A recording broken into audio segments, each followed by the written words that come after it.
When in the beginning I was struggling with options trading, the single most aspect which I found very tough was placement of SL in my trades. तो सबसे पहले मैं ये सोचती थी कि मैं अपना जो एसएल है वो ऑप्शंस चार्ट के हिसाब से प्लेस करूंगी, मतलब कि I will only take 30 point of SL, और अगर मेरा कोई ट्रेड है तो उसमें मैं सिर्फ 2,000 रुपए का ही लॉस ले सकती हूँ. So you can decide on the basis of the points और on the basis of the amount of the money which you can that much drawdown you can take.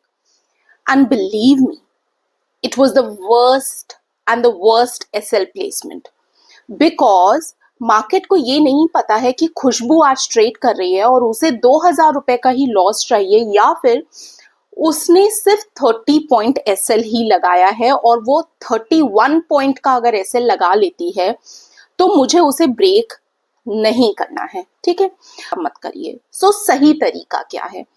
सही तरीका जनरली ऐसा होता है कि हम just below the last candle और just below the last consolidation low, ये भी एक स्टिल बेटर तरीका है. बट इसमें भी कभी कभी क्या होता था कि कोई एक कैंडल, एक 5 मिनट की या एक 1 मिनट की कैंडल मेरा एसएल लेके और फिर उसी डायरेक्शन में चली जाती थी जिस डायरेक्शन में मेरा ट्रेड होता था, और उस ट्रेड में मैं नहीं रहती थी.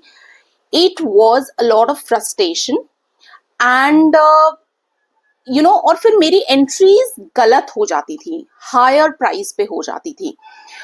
तो उसके लिए आपको सबसे बेस्ट तरीका है कि you study the market structure.